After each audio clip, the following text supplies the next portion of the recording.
Hi guys, welcome back to Karen Combos. Today I'm with a very special guest, Guy Ramsay. Guy Ramsay is actually my Chinese translation teacher, and yeah, we just wrapped up our first semester. It's true. Yeah, so Guy, I think it's very interesting, and one of the reasons why I wanted to have you on as a podcast guest is because you're Aussie, right? Like essentially a white guy. Is that racist to say? No. Okay, cool. I think a lot of people, call that out. Yeah, so essentially an Australian who can speak really good Chinese, and so good to the extent that he can teach translation. And as like an ABC, his Chinese is actually a lot better than mine. So yeah, I'm really interested in your story and how you came to teach translation. And so when I was scrolling through the website, I found that you first started off as veterinary honours. How did you make the transition, and perhaps why the transition? Yeah, it's a big transition, isn't it? Yeah. But that was straight out of school, so straight from high school.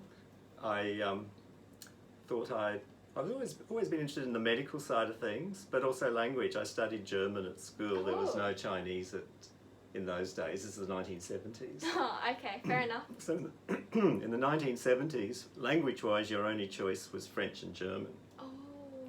So I had that interest of language, but at that time, French and German doesn't take you very far. Well, that's how we thought in the 70s. So to be more practical, followed the medical interest, veterinary science, which I certainly enjoyed doing. And having finished it, I did work for a year. Oh, okay. But during that year, China at the same time, because I finished high school at the end of the 70s, that's when China opened up to the outside world. So before then, during my high school years, that was the period of Chairman Mao's rule of China, it was closed. So we knew about China, but we couldn't actually go there. So all of a sudden, China was opened. I was, still young and so intrigued by that. So I went and visited China with some friends and really enjoyed it. So when I came back, I started learning Chinese just as for a bit of fun, and things in life snowball, and before I knew it, I was doing a full degree in Chinese and undergraduate degree, and then moving into honours study in Chinese, and then PhD study in Chinese. And so yeah, it's a blink of the eye, and all of a sudden I'm a Chinese language academic rather than a veterinary scientist. And but during that time of study of Chinese, from undergraduate through honours into PhD, I was always I was regularly travelling back to China, because I developed friendships there and actually roots with a family there in the countryside. So it's sort of, it wasn't just going back to China because it was sort of a fun place to look at. I actually, at a very young age, developed quite strong roots there that I maintain today. So yeah, so it'd be a combination of historical chance, China opening up at a time when I was still young, having that interest in language through high school,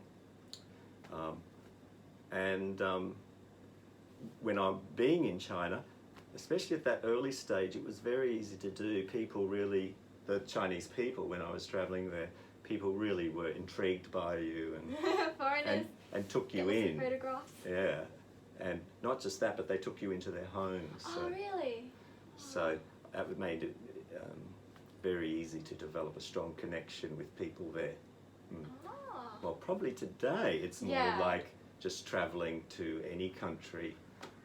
Of course, you meet people there, but you tend not to get taken into their homes. Yeah, and things. it's very intimate. So that's basically the reason for the transition. It seems a big transition, not to me, but to outsiders, from the veterinary science to language studies.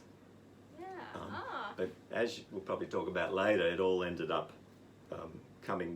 working well together when it came to my research area, which we'll probably talk about later. Yeah, definitely. And I just wanted to go back to the timeline. So you were doing veterinary science, where you completed your degree and then you went for your trip to China, or was this during your degree? Because it's like a 4 years degree. Yeah, so I had completed the degree and working for the first year.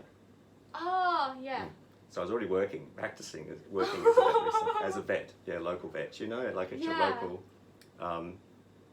local vet surgeon. Yeah. Yeah. Oh, that's So quite dealing with crazy. dogs and cats, and myself and another veterinary friend went to China.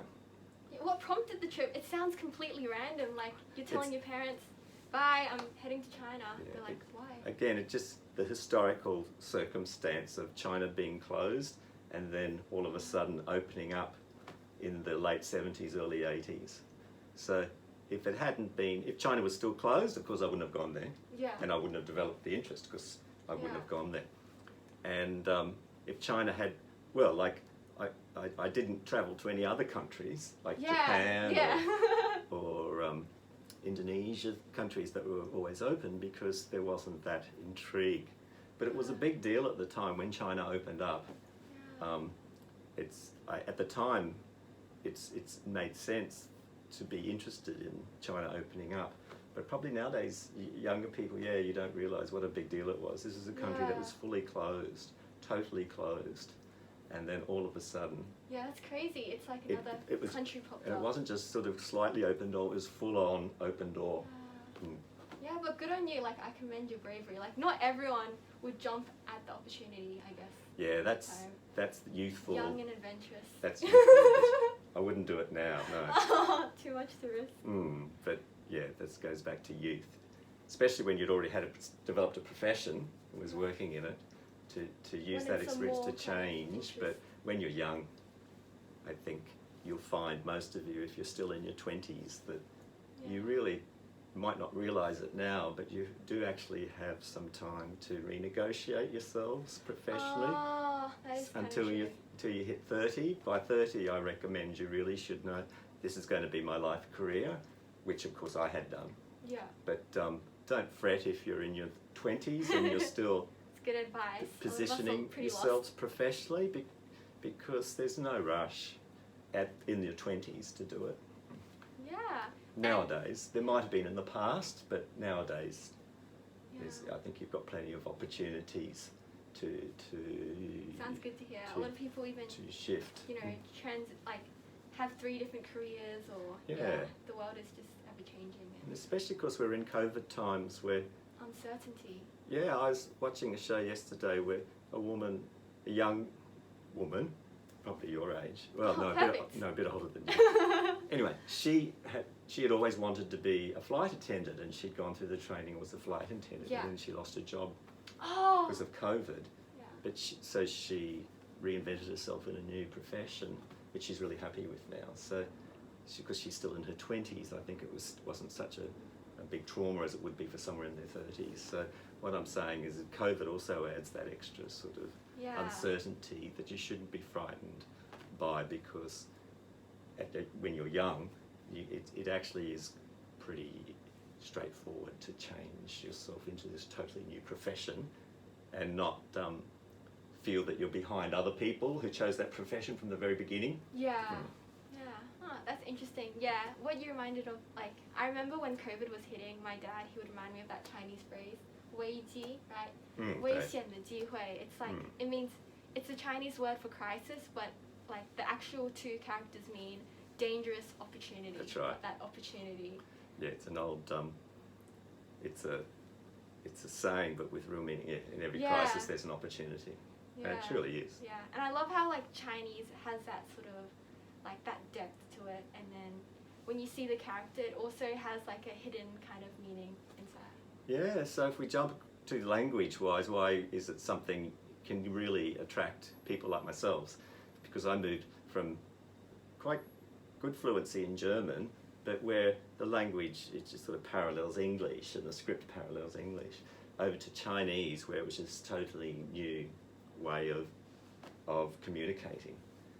And the script, of course, having this whole embedded meaning that you could track back through centuries, which you didn't get through the study of German because it was more... It's too similar, right? That's right. And so most of the time you're sort of thinking about the similarities between the two languages when you're acquiring it, while Chinese is a whole different thing. You're really the starting point. It won't help you if you think about the similarities between the two languages.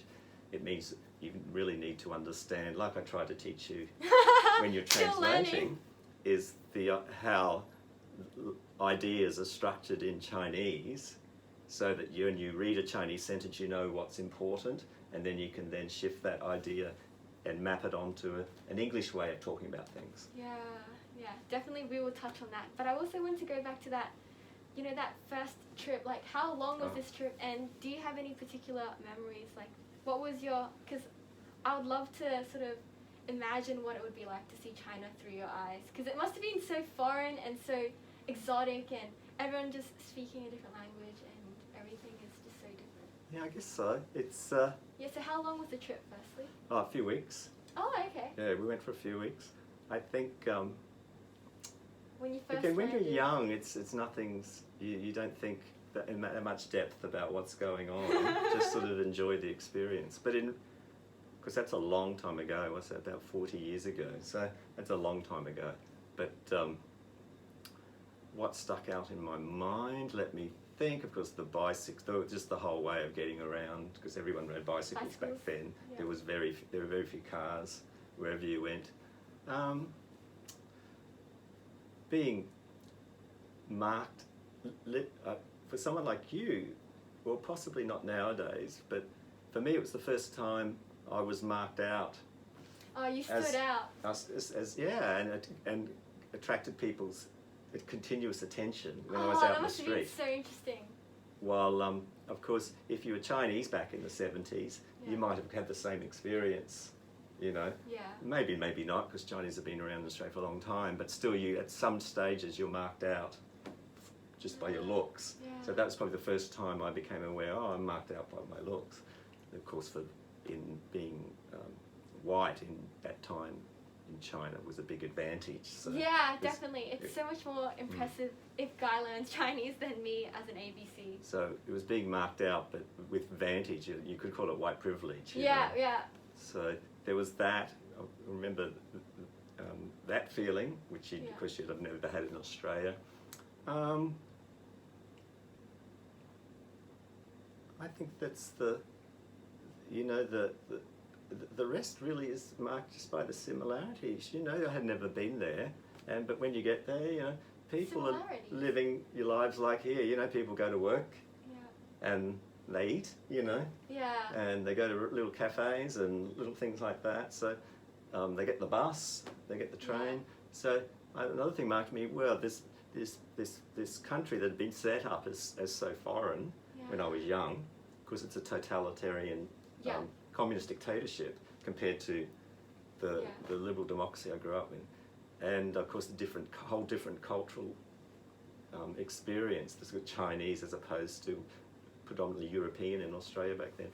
That when you actually go there, the day-to-day lives, despite everything being the antithesis of what you grew up with, is very, very similar. Hence, you can later on, I very easily just developed roots there, because once you had linguistic skills, you realise day-to-day life wasn't so different to day-to-day life here.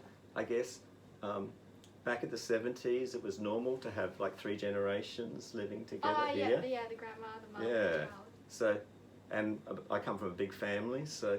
And then to go to China and the same thing. So at that stage it was very similar, Although it's a big deal in Chinese culture, multiple generations. It's not a big deal in Western culture, but in the 70s, that's just how we lived, even though we didn't sort of play it up. We didn't, it wasn't a cultural, something of cultural value in our own lives. So it was pretty easy to adapt to that, living in China, because it was I'm so surprised. Similar to what I grew up with, and it's like a second home from home. Yeah, many people in one household, and responsibilities of the grandmother and etc. And how did you get around, like not knowing the language, and back then, Oh, the first time. yeah, really hard. Yeah. It's really hard. So I strongly recommend you have some Chinese, basic Chinese ability before you go to China. Yeah. Even nowadays, it's so much more helpful. Yeah. Did you get lost a lot? How did you book book places to stay at?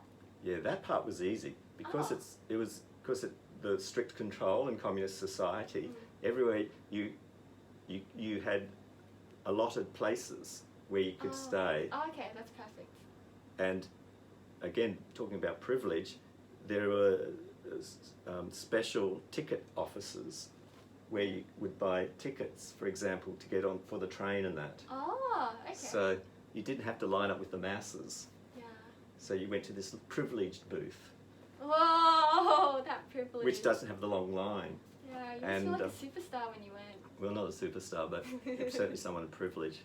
So it wasn't that hard to buy tickets because there was a setup for you. And it wasn't hard to find accommodation because they were set up, in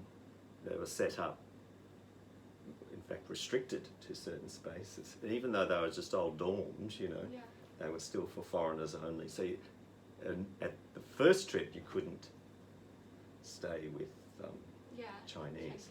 But that changed very quickly. And once I had some language skills, then of course I would just stay with locals. Yeah. But the first trip was very limited to where you could go and where you could stay. Yeah, taken almost well taken care of in a sense. Yeah, you didn't have to plan beforehand. You could just turn up anywhere. But that's so cool. when you turned up in a city or a small town, you couldn't just stay anywhere. You had to sort of ask around, where can the foreigners stay, Yeah, I guess that's the pros and cons. Mm-hmm. Yeah, and then how did you come back from this trip and then almost decide with so much certainty that you want to do this? Even now, I can never quite know for certain or... It was the language thing, because as soon as I came back I wanted to learn some language, having gone there. I thought, what an intriguing place. Yeah. But of course the language barrier. Yeah. So it wasn't me by myself. Another friend also wanted to learn Chinese at the same that's time. Perfect. So again, thinking I'm still very young, so we both learned it together, and just out of fun, Yeah. But for me, it became more than fun. It became something I became really fascinated with, learning the language. Probably because I had the interest in language originally, while the friend didn't continue on with it because it was simply just some sort of amusement at the time, pick up a little bit of Chinese, etc., etc. Yeah. So when you were studying it, you didn't necessarily have the goal in mind that you wanted to work in this field, or was it like, hey, I'm just going to get an extra language for, veterinary science, good combo, or... Yeah, so initially it was like my friend, just doing it for a bit of fun, learn another language, you know. And probably after 2 years, that's when I started spending a lot of time in China. After 2 years it became something I really, I guess it's not only was I really interested in it, I actually was pretty good at it too. Yeah, oh, that's excellent. So that's a big difference too, isn't it? If you do something new and you're not so good at it, then it's interesting to try it, isn't it? Yeah. But then you go and try something else. But if you try something new and you're really good at it, it's hard to give it up, isn't it? Yeah. It's not that I'm special, it's just probably, again, because I had that language learning awareness from learning German and enjoying German, learning German. So there's a language awareness thing that made me probably quite good at learning Chinese.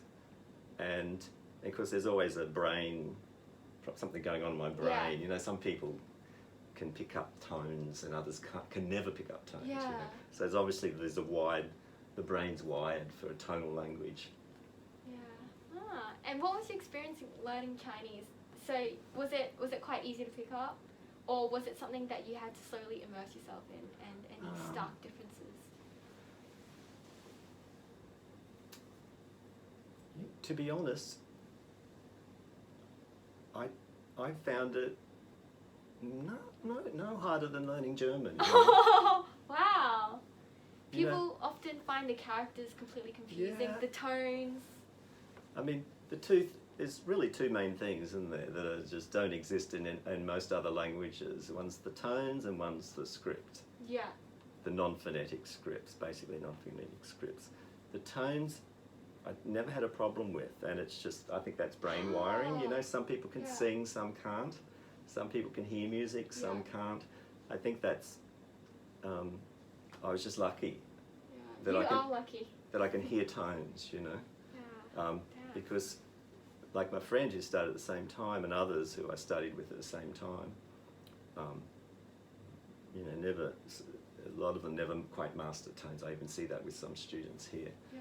That it must be just the whole way your brain is wired. So the tones, if I think my guess is if you're sort of interested in music, or you can pay attention to music when you hear it, then if you pay attention to tones, it's the same thing.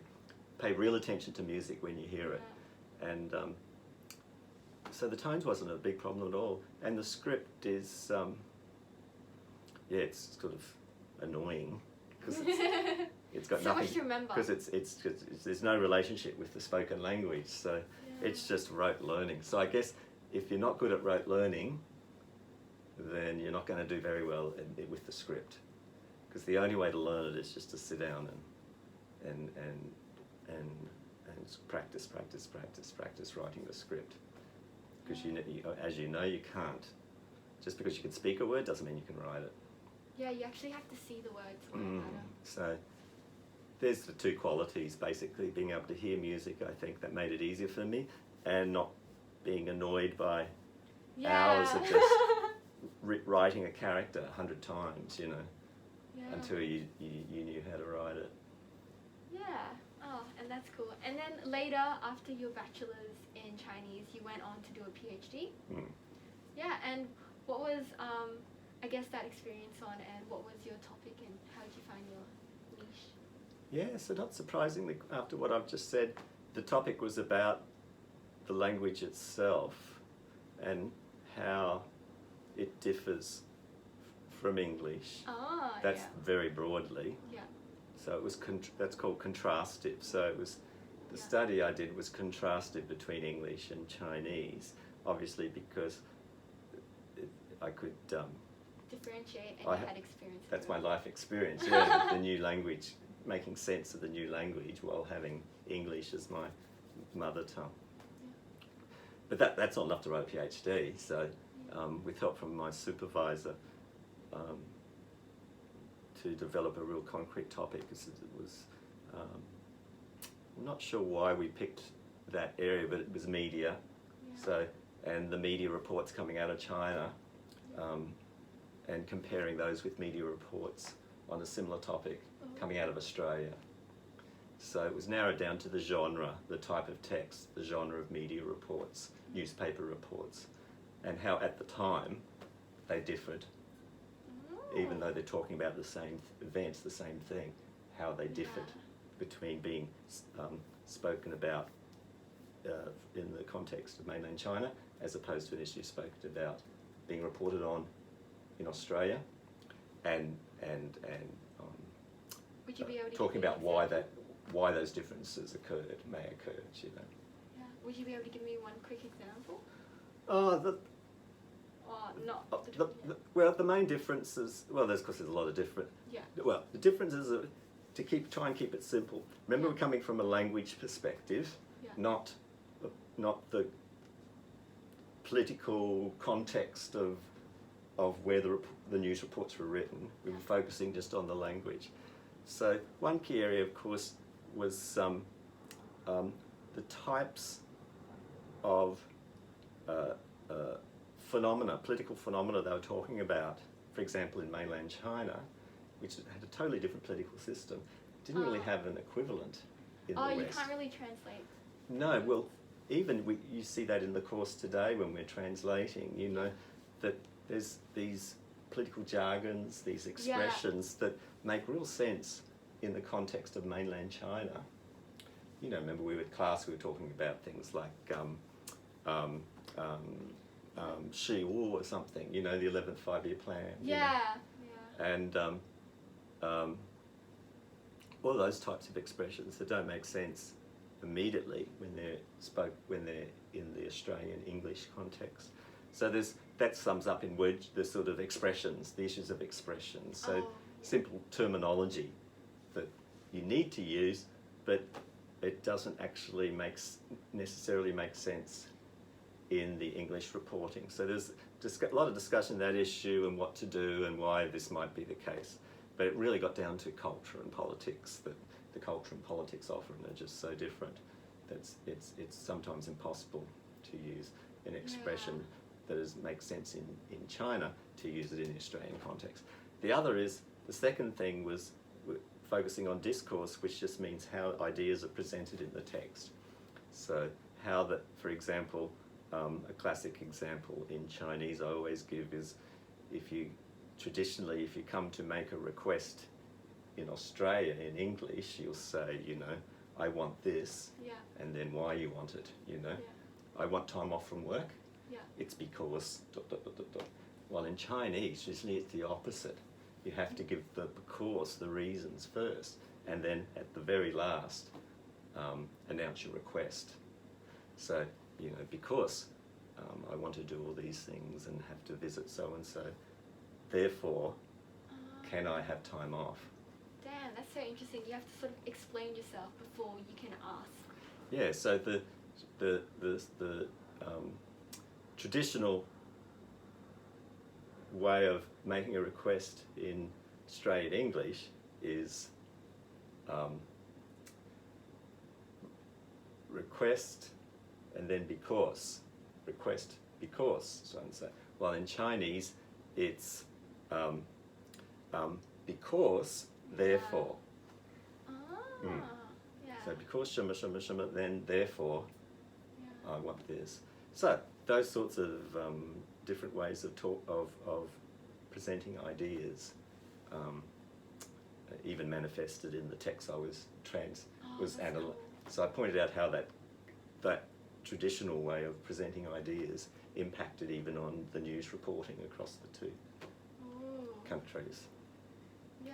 Yeah, and that brings me to the next point. So what kind of skill set do you think it takes to succeed in Chinese translation? Sounds like you need a lot of attention to detail. Yeah, I think as you've realised, you need to understand, it's kind of boring, but it's necessary. You need to understand the fundamental grammar of Chinese and the fundamental grammar of English. So why from Chinese? Because if you don't know what the reason for the presentation of a character in a Chinese sentence, in other words, what a character in a Chinese sentence, what it's doing there, you understand its meaning, but if you don't know grammatically what it's doing there... If it's the verb, if it's the... That's right. By grammar I mean things like, as you just said, subject, verb, object. Is something part of the main clause, the main idea, or is it just a sort of little bit of extra idea? Like the because, shima shima, the because, what comes after the because is less important than the main request. So, if you can't understand how that plays out in Chinese, it's very hard then to replicate it in English using what English offers grammatically, which is a lot more complex. The English grammar is extremely more complex than Chinese grammar. Really? That said, so that's the Chinese side, but of course you also need to know English grammar, as you know, because we speak English but we don't know the grammar of it. But how can you know the equivalence across from the Chinese grammar to the English grammar if you don't know English grammar? So grammar is a really important starting point that most of us lack. So I think that's something you really have to resign yourself to. If you're just learning Chinese to speak, you don't need to focus on grammar. You just sort of memorize it. No, you don't need to focus on grammar. You can it becomes intuitive. So when I'm speaking, I'm not thinking of grammar, it just in Chinese it just comes out. But if you're doing translation at that detail, you have at that. So once you move into translation, you really need to think, you really need to have that grammatical understanding as a scaffold to be successful moving from language across to another language. So I think I really need a good understanding of grammar, what's going on grammatically in the two languages. Once you've got that, in my mind, it's actually quite simple, because all that's left then are word meanings and word choices with which you just know, if you've had a lot of experience with the language, it's just intuitive. If you haven't had much experience with the language, then it's almost impossible to be an effective translator, because you don't know the nuances, the use of words in certain situations. But most of us come to it with that already. Yeah. So, for example, your level of English and Chinese is certainly high enough for translation. Oh, really? That's good to know. I feel like my grammar's quite terrible. So the really, I think the only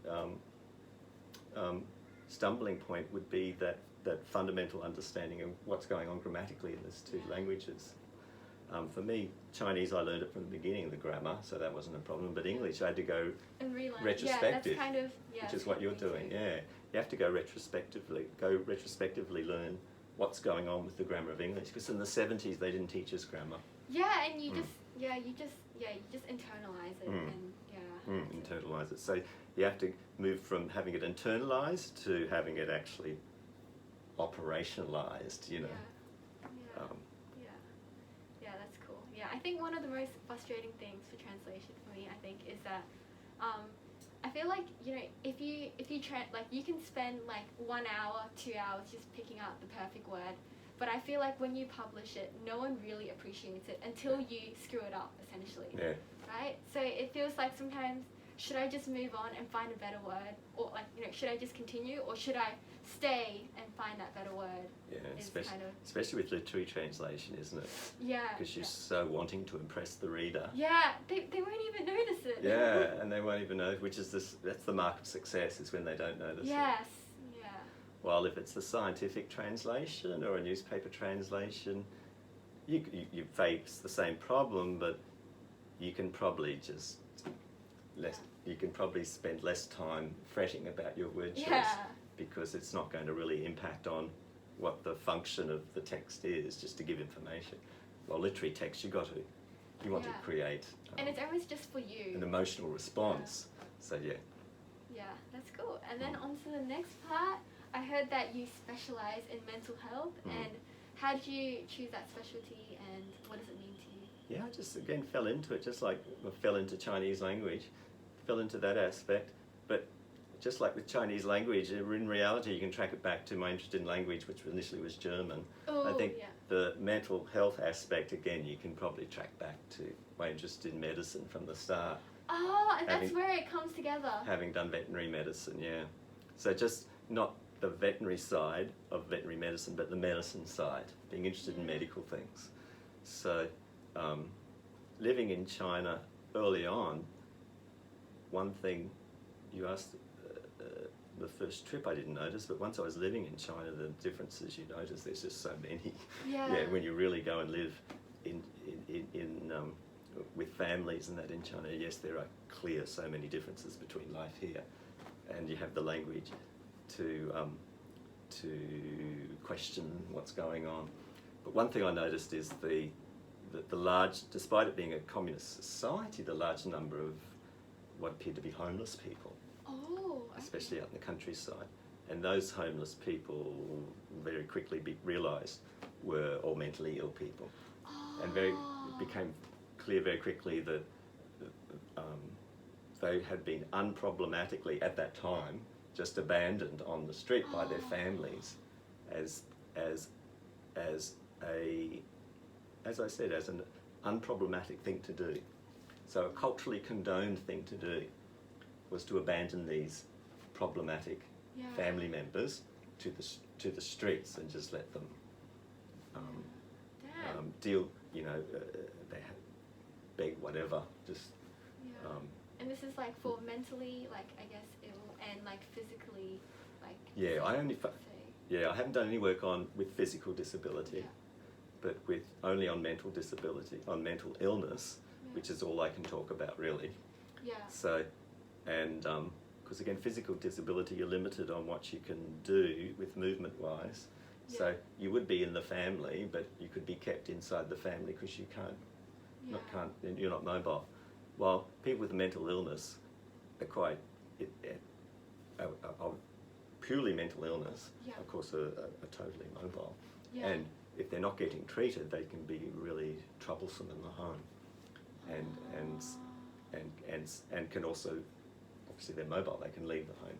So that time it was common for these people to be in the street, and they're very visible in their psychosis in the street.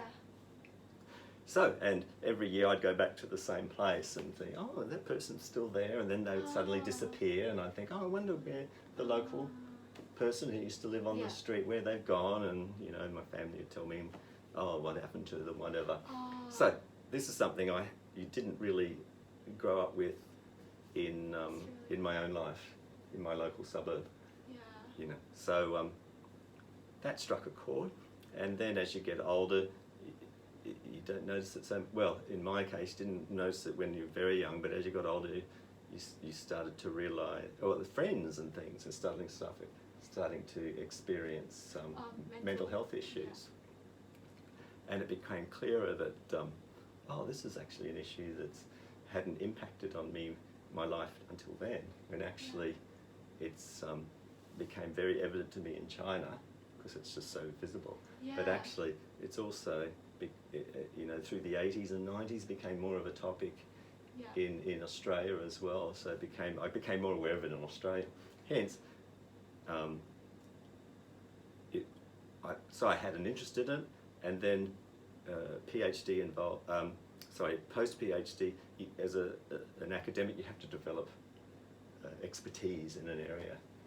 So the area I fell into was simply the mental illness side, which there had been very, very, very little work done in China, simply because it was a closed society until the early 80s.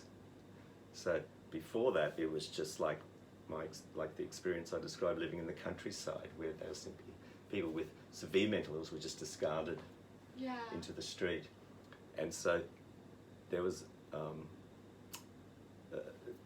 from the early 80s onwards, China was just starting what the West started back in the 40s and 50s with respect to dealing with people with a mental illness. More modern way of thinking about it. China was just starting then.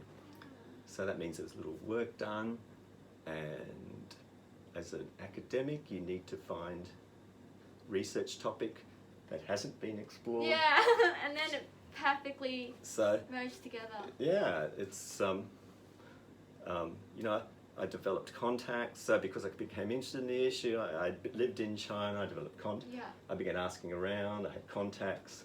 I could speak Chinese, so I had access. Oh, that's perfect. China was still developing at that time, so people were very happy for me to come and see their endeavours to positively deal with people with mental illness in China. So I was really lucky then, so I got to see a lot.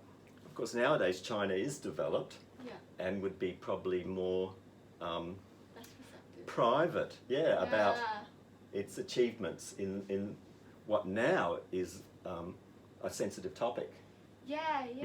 So it would be more difficult, I suspect now, to research in that area, simply because China is well advanced and it can start to reflect, it can be thought of as a sensitive topic, how you treat people with a mental illness, etc.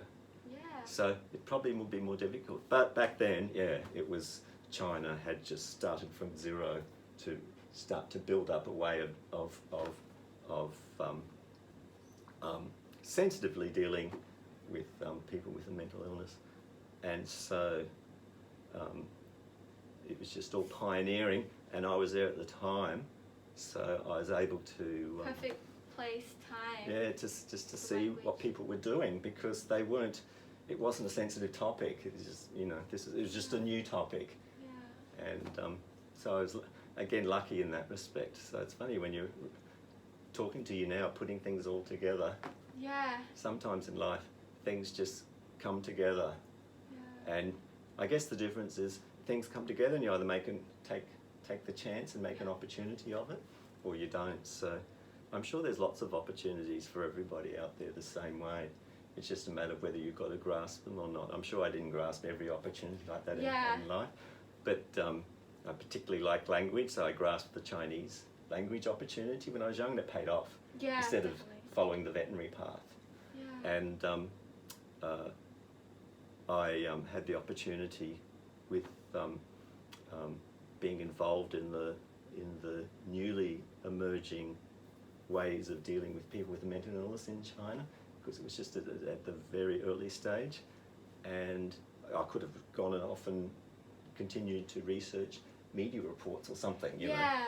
But I took a chance, and it paid off. it paid off. Yeah, that's crazy. Yeah. But I see a lot of bravery through your story, just seeing an opportunity and just going for it, and not, I guess, overthinking it. You know, what if? Because you could have lived such like a secure, safe life down the veterinary road. That's right. Or the yellow brick road was all planned out, and yeah, I think you're right there. Yeah, and it's your life circumstances. You know, if you've got responsibilities to other people, you can't just go off and take.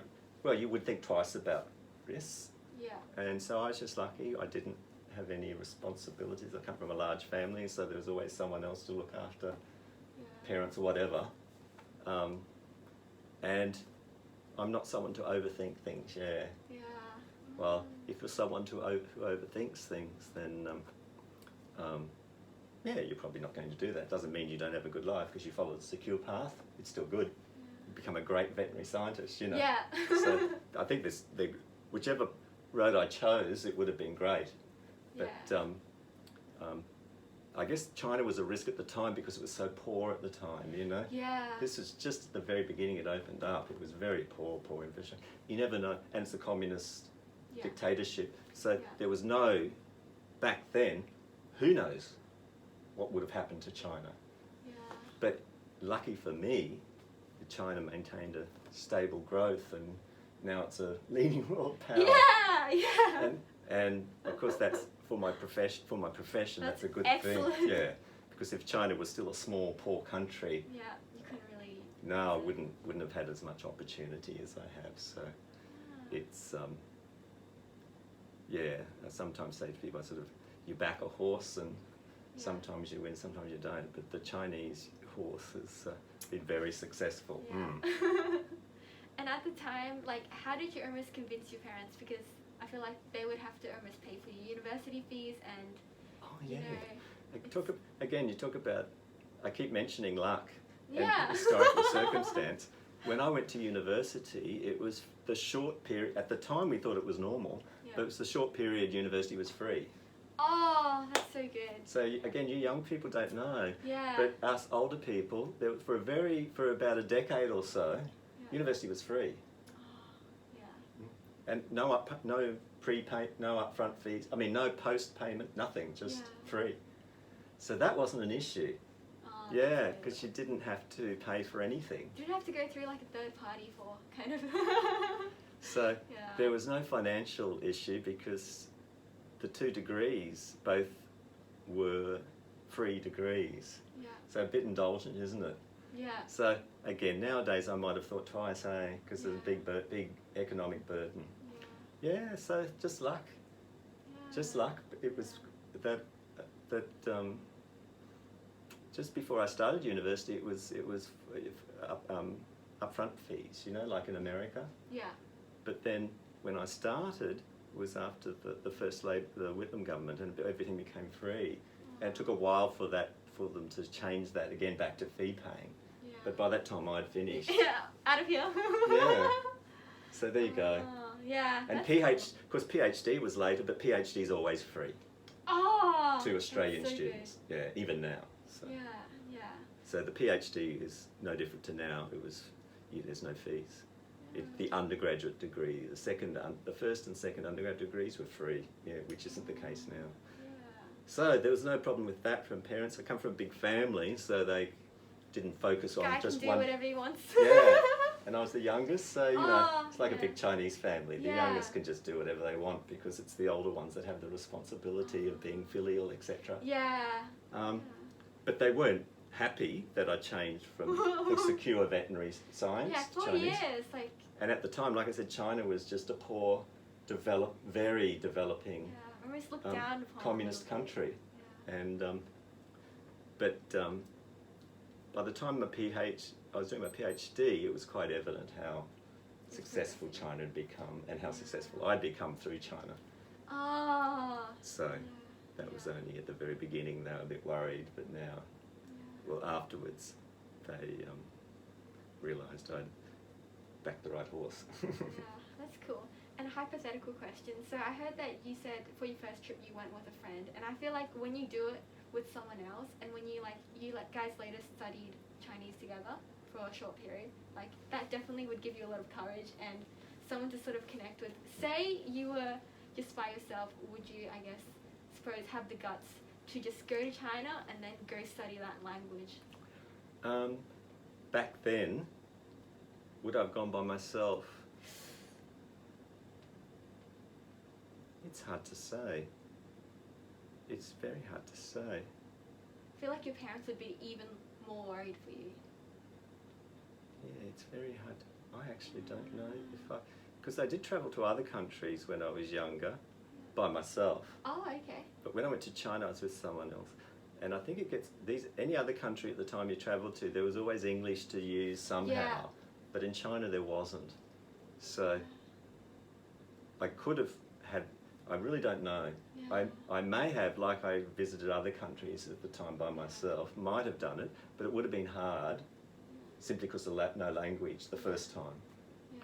So if I had gone by myself, it would have been really hard because I would have arrived in a China where no one spoke English, Yeah. and I'd have to try and work everything else out for Yeah. myself instead of having a friend to bounce ideas off, Yeah. you know.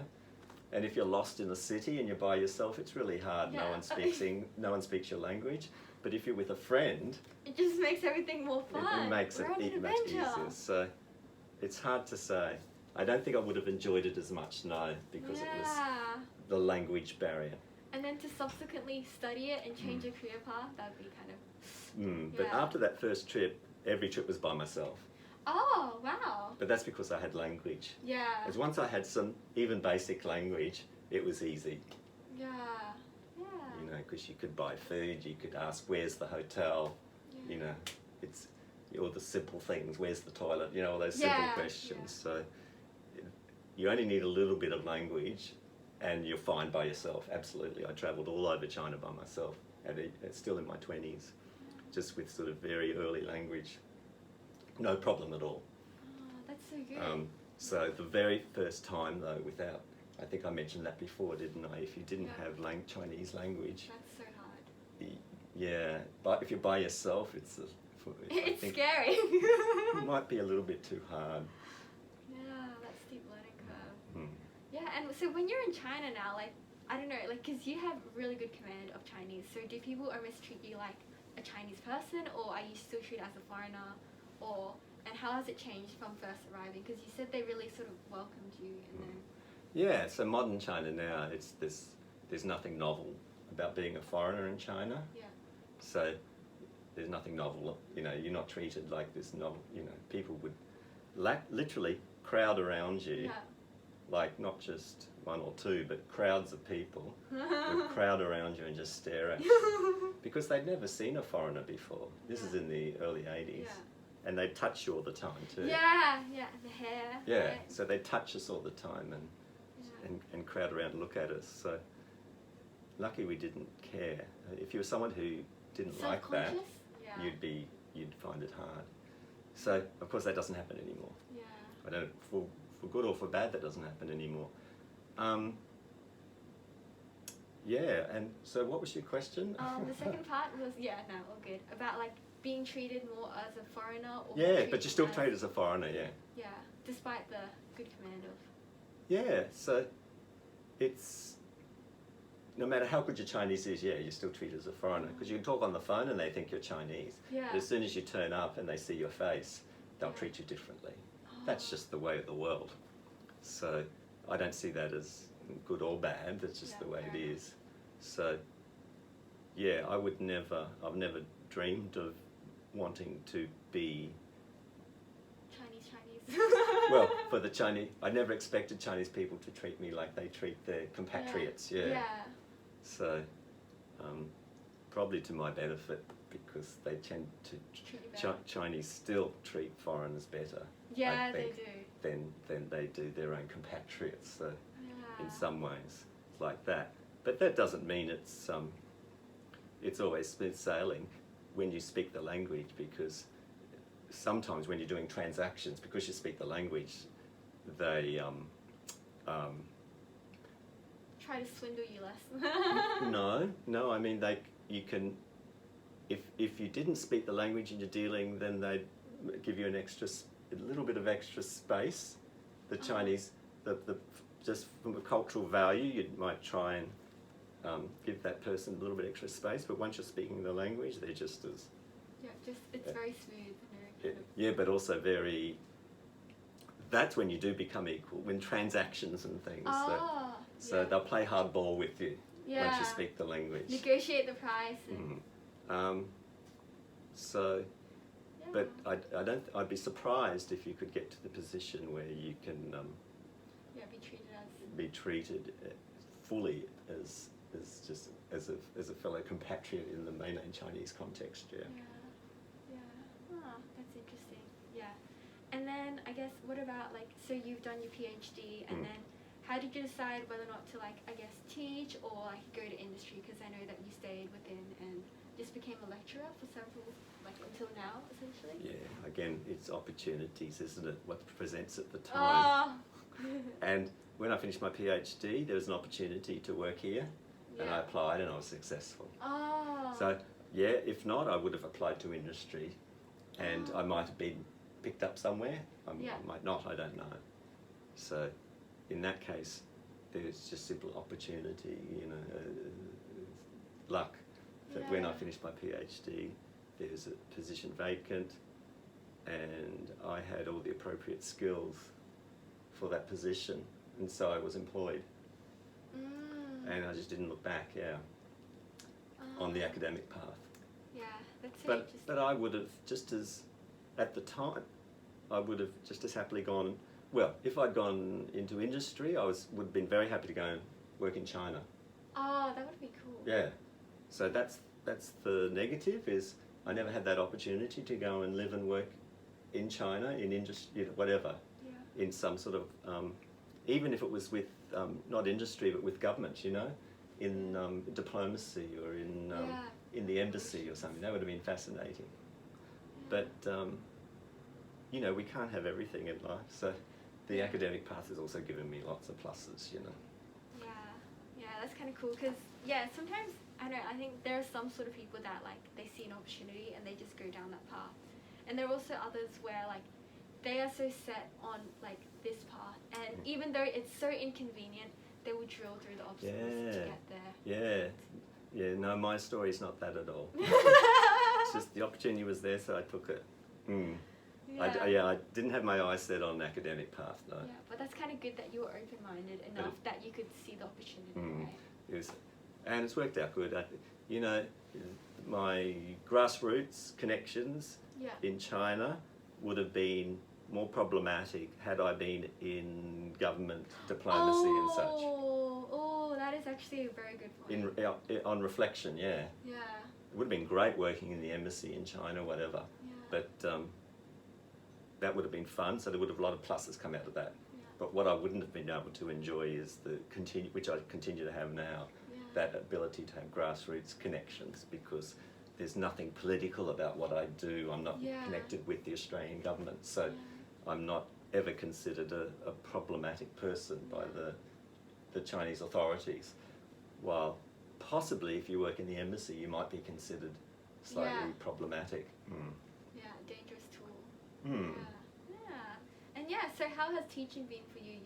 Has maybe some pluses, some minuses of teaching? Does it get repetitive? I imagine year end, it's sort of the same-ish group of students, different names, but there's certain personalities that you can almost group into. Teaching, I think no, it's never repetitive or boring. Oh, okay. Certainly not. And yet you might think it might be, especially when you stick with the same courses, you know. Yeah. But I haven't always. I used to teach Chinese to students who were learning Chinese, Yeah. and I've taught like Chinese literature and other areas outside my expertise, but still able to teach it. But I have to say, what I most like teaching is now what I teach now, which is translation. And so that's what I stick with now. And yes, I'm teaching the same content to different cohorts every semester. Yeah. Because there's just such high enrollments nowadays and interest in it. Yeah. But no, it's always fascinating. Just the story. The student cohort is, of course, it's a group, but it's made up of individuals, and you never get the same type of person every time. So no one's ever asked me to have an internet interview. So Seize an opportunity. Here so we are. it's like that. There's always a handful of students, even though like in the other course, the course you didn't take, there's 370 students. Oh, that's a lot. Yeah, but those, I don't get to engage with 370 of them. Yeah. But there's always, obviously, within 370, a handful even, who have these really interesting life experiences that you learn about through teaching them. Ah, yeah, that's interesting. Well, they do interesting things, like you're doing now. So that keeps your motivation. The content's really good. Even though you're reteaching content that you might have taught before, there's always new things that come up each time that you didn't notice before, that a student will draw your attention to within the same content. And it's certainly something you never get bored with. But I think it's energy. You need energy in the classroom. Yeah. So it's certainly much easier to do when you're younger. Ironically, when you know less. Even though you know less, you have more energy, and certainly it's a lot easier. Well, in getting older now, you never fret about not having an answer to a question in class. That's a good thing, because you feel you know everything, and you actually do have a lot of knowledge up there. So there's no longer the nerves of, what if the student asked me that question? Gee, you never think. So that's the good plus. The negative, though, is the energy. You get tired. Even though you know more, there's less pressure that side. You just physically get tired teaching. Well, when I was younger, I could teach hours, hours and hours and hours, up to 15 hours a week, and never get tired.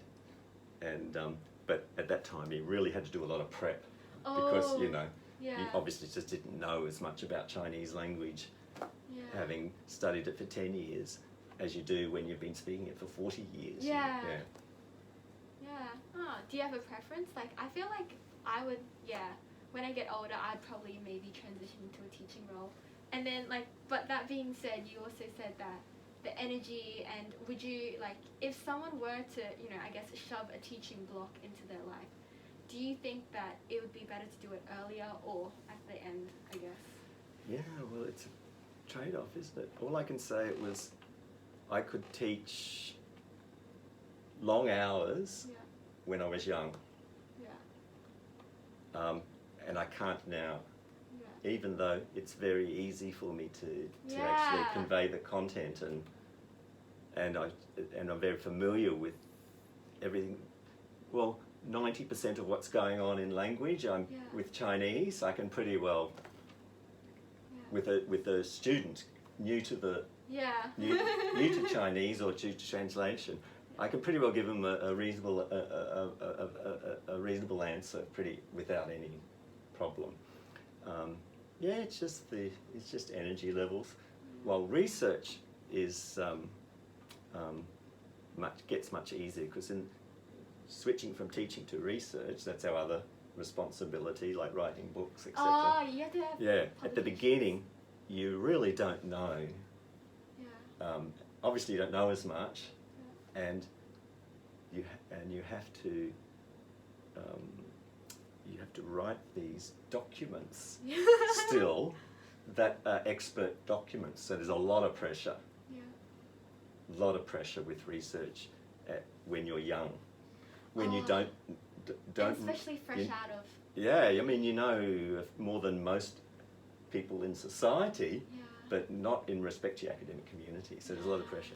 Well, now writing a book with this is for me very easy, because Oh, that's so cool. it's just you have, simply because you're old, you've got 40 years, 50 Yeah. years of knowledge on this topic. You've followed this little topic for all that time, so you really are confident on what's going on and who's written what and what needs to be written about. So research becomes much easier over time, while teaching never does, because of the switches, like I said, from lots of energy, which is easy when you're young, although lots of stress because you don't know much, which is when you're young, to lack of energy when you're older, which is a negative, but knowing so much, which is a positive. So there you go. Yeah. That's kind of cool. Yeah. Maybe if you're an energetic person, more energetic than me when you're in your 50s and 60s, then definitely teach, because it's really good to be so confident in making claims to young people that you being fully confident in what you're sharing with them.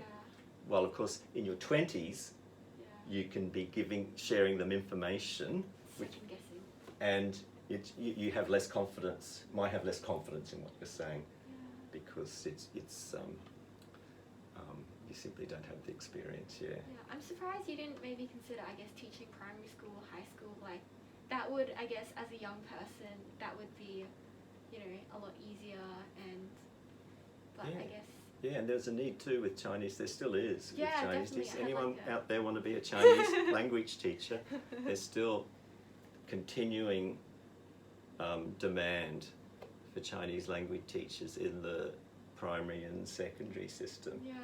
So it's interesting, isn't it? It's never really been saturated, Chinese language teachers. I'm sure I would have gone there if there was an opportunity. If there'd been an opportunity, in the schools.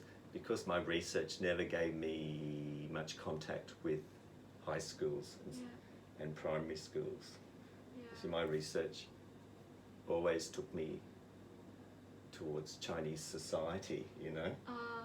You know, Chinese societies, be it in Australia, Chinese communities in Australia or in China. It never took me to the learning community. You know, which you see, they're quite different domains. That's kind of interesting that they didn't really, I guess, interact per se. See, some people in some Chinese academics get drawn towards the learning of the language, so they get attracted to the school sector, because that's where so much learning takes place. But I was interested in this phenomenon of how Chinese communities deal with people with a mental illness, which obviously always drew me to Chinese communities. Be they the small ones like in Sunnybank in Australia, or the huge ones in mainland China, and Taiwan and Hong Kong and Singapore. So I think that's why I didn't get attracted to the school sector. That's interesting. Because otherwise, it would be very easy to develop contacts in the school sector, and then of course maintain that. But something I never did. All my contacts have been with people in Chinese communities who have nothing to do with teaching the language. And you primarily just taught bachelor students, is that right? Yeah, I can't think. I did very briefly, taught research methods to postgraduates. But fundamentally, if we're talking at Chinese language, I've only ever taught undergraduate. I've supervised PhD students. But you don't actually teach a PhD student. You assist them as they write their doctorate. But I've only ever taught classroom-based undergraduate, while University of Queensland has a full postgraduate program in Chinese translation, which I haven't taught. That's kind of cool. And have you noticed, I guess, any big difference in terms of learning style between Chinese students and ABC students? I found it very interesting that I love how at this discussion board you can post anonymously, right, your questions, whereas for other classes I don't necessarily have that option. So I wondered if that was because Chinese students might be more, I guess, shy. Yeah, it's, you know, it's always, you should,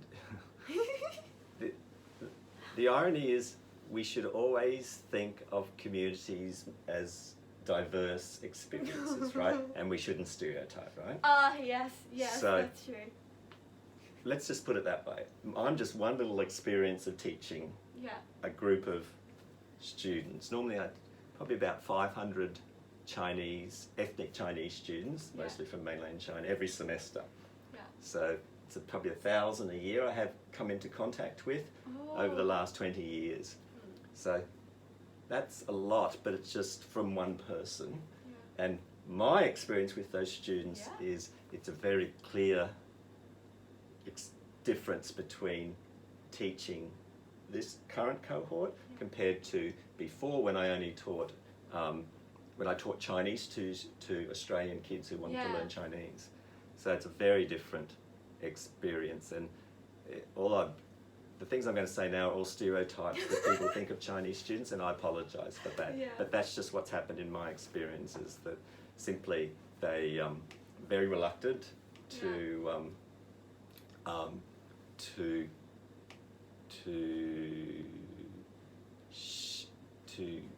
reveal their thoughts or share their work with fellow classmates. That's an interesting one. Yeah, hence the anonymity Yeah. thing. And the other thing is very noticeably respectful is probably, might be too exaggerating, but I get you. of the teacher. There's a clear power distance. Yeah, so if you really wanted to, if you want to think it in that ways, it's not necessarily a good thing. It's a good thing for me maybe, but it's not a good thing in reality. Is that yes, the clearly the authority, the teacher's given authority, real, and at some time often unquestionable authority, compared to teaching students who are born in Australia. So that continues. Might be just the demographic, because like I said, 90% of the students now from mainland China doing the translation. So so that's why mine is actually just a limited little sample, because a large number of students, but they're certain, they're from mainland China, and they're obviously from a certain socioeconomic class in mainland China, and they've had a certain experience growing up in mainland China, and that translates to when they come to me as them being those things. Certainly very, very curious, but and very happy to have one-to-one contact with the teacher. So I bet you had a lot of consults? But the group experience is really problematic. Group work, all that sort of stuff is quite difficult to get going in the classroom, and often there's a bit of resistance to it. That's quite interesting. But eager to learn, happy to listen, following directions. The negative for me is not so willing to challenge, because translation, it's not a direct science, and black and white. And I can give my opinion, but I can change my opinion based on better ideas from others. I'm not the font of perfection. Of perfection. And that's one thing I actually teaching these Australian-born kids, because there are a couple in our classes, that you get from them very distinctly, and in a positive way, where I can take on their ideas for the future. Oh, I never thought of it that way. That's a great idea to think of it. That. So I very rarely get to say that statement. Oh, that's a great idea. I never thought of thinking it like that. Which is a good thing for me. See, there's less of that with the mainland Chinese cohort, who I predominantly teach. But that's But but that's now, and that I'm sure that'll change over years. You might have thought it would have changed already, but in my experience, it hasn't. Yeah. You know, that sort of more. Power distance kind of. Yeah, and the critical, you know, the more critical thinking and and challenging the and stuff. lack of openness to share opinion without losing face, you know. Yeah, definitely. So if we really just deconstruct it socially, the concept of face appears, because I haven't done any real research to define it, but superficially I'd say the concept of face is quite strong in the classroom still. Even though being born here and stuff, I still like, I definitely prefer the one-to-one consults, even though. Oh, okay. So there's still which we might be able to track back to face. Yeah, it could be the Chinese background, or but I can definitely relate. Definitely not clear cut if you're born here or born in China. Yeah, and then just like the final two questions, I guess. So the first one was, do you have any tips for Chinese language learners? Chinese language learners like myself. Yeah. Like from zero beginner. Yeah, and I guess from people who have some kind of base. Like heritage people. Yeah. Yeah, it could be like me. I'm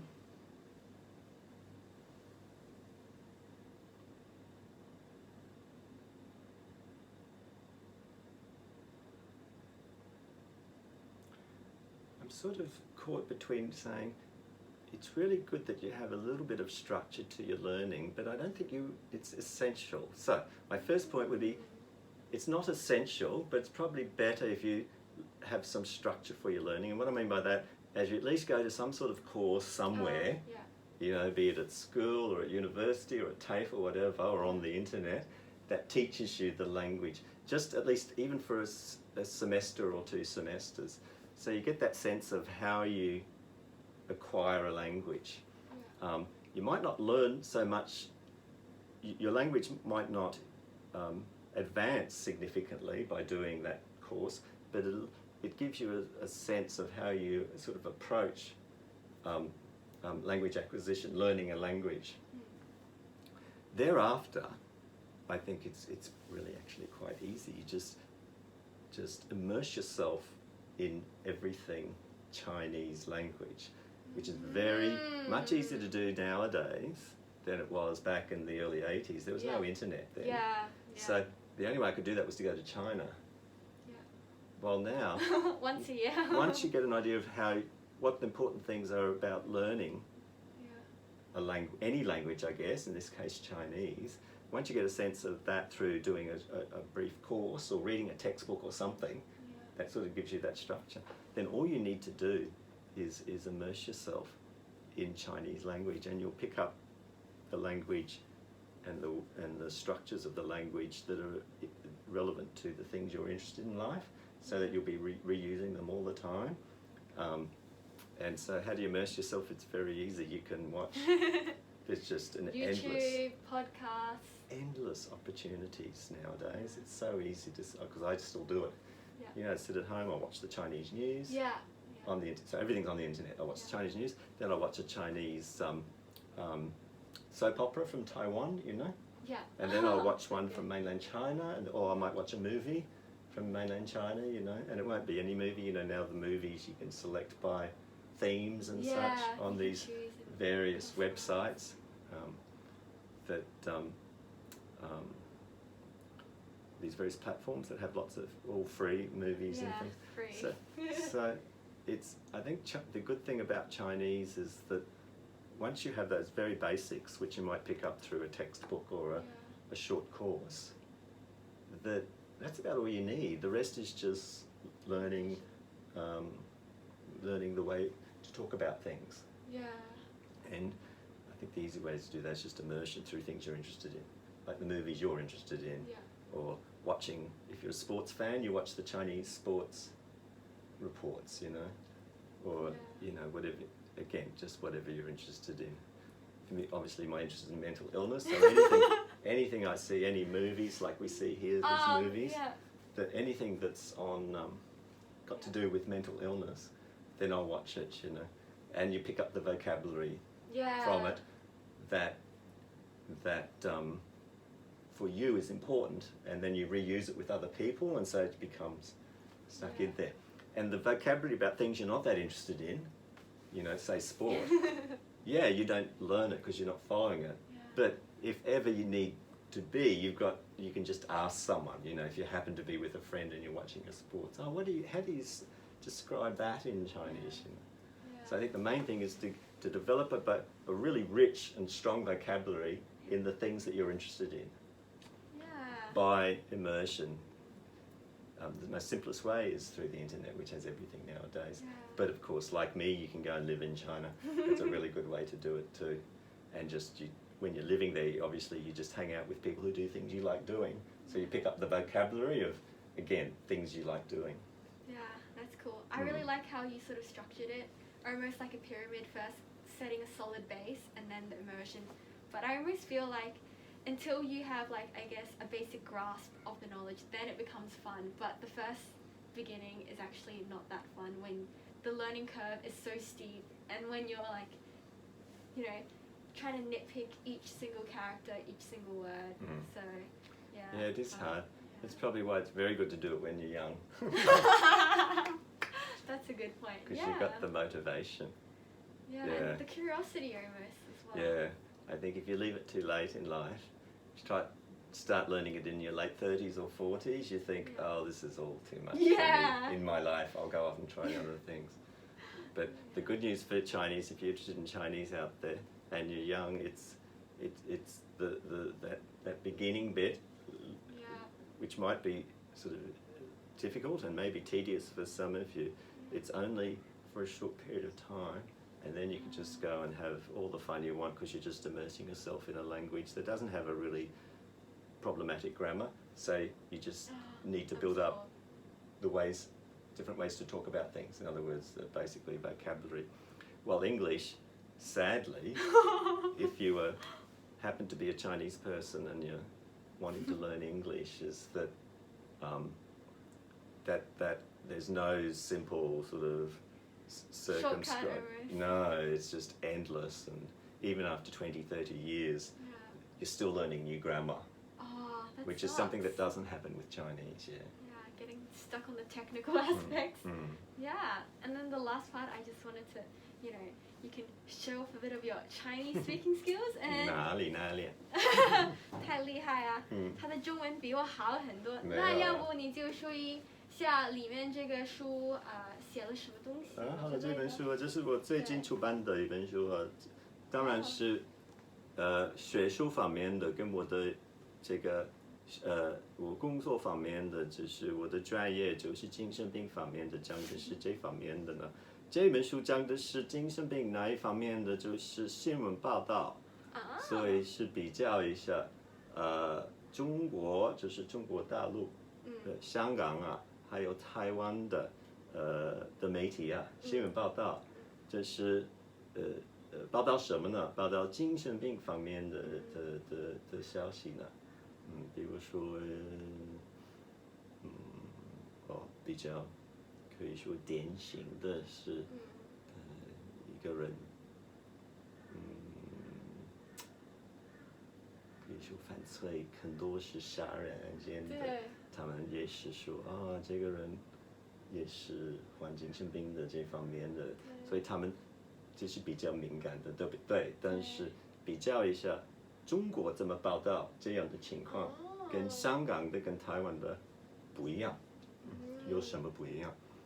有的很多一样的，这一样的当然是文化影响的，对不对？因为都是中国文化，台湾社会、大陆社会、香港社会，这三个社会都是华人社会，对不对？所以文化方面的很明显的影响，他们怎么报道精神病方面的呢？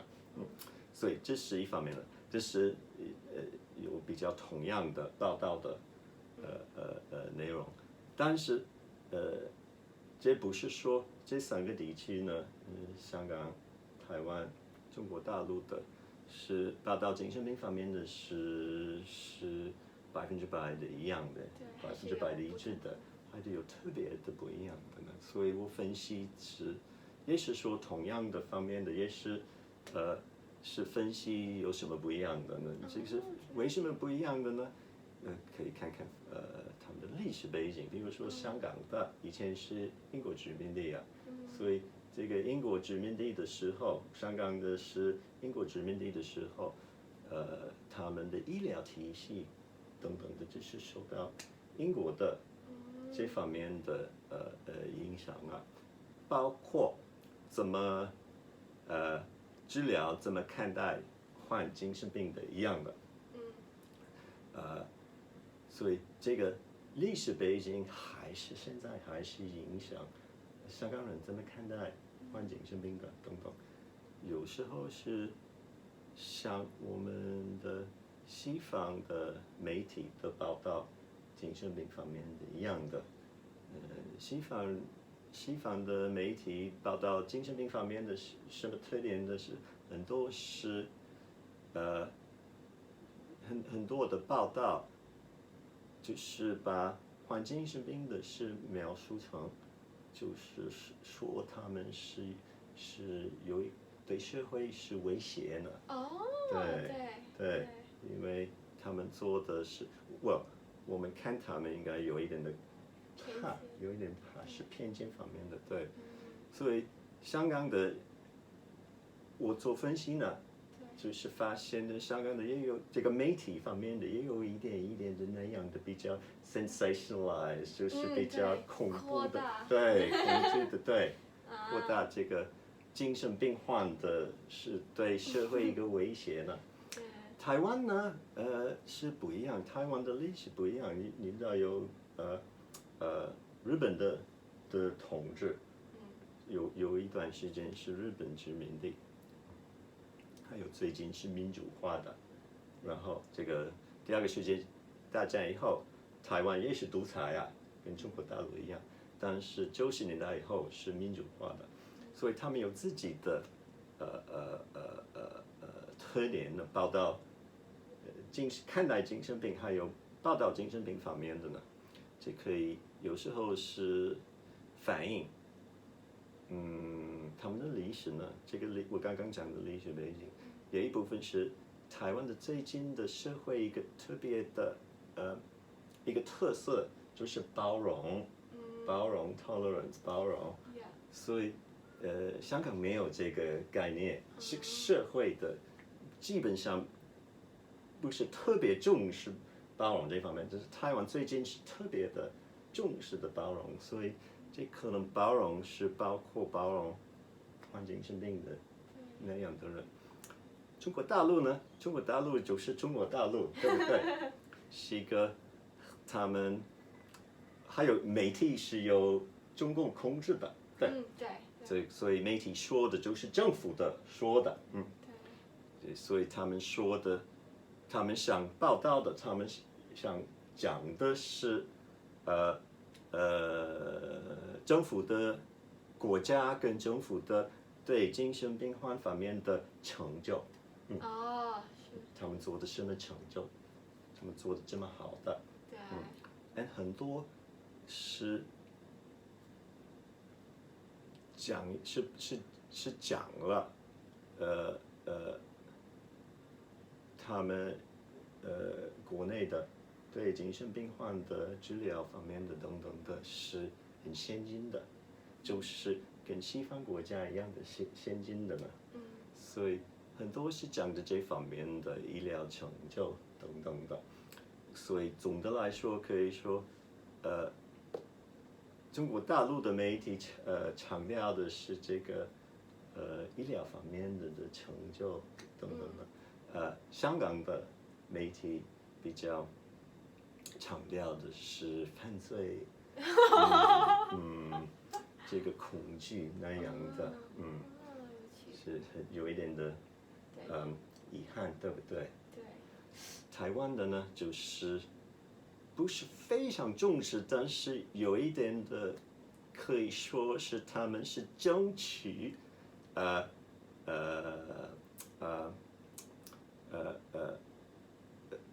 争取反映或表现他们台湾社会的包容这方面的，包括精神病患在内的，很不错，很不错，对，哇，谢谢所以如果有兴趣，记得买，支持一下 Guy Ramsay。也可以去任何的图书馆，这个大学的图书馆看一看，是比较便宜，是不要钱的，对不对？对，挺不错，挺不错。对对。为那些学生着想。好 ，That's all we have today. So thank you so much, Guy, for being on the show, and yeah, catch up another time. 那不用谢，很开心跟你聊聊啊。非常好玩的。对对对，好。好，下次见。拜拜。拜。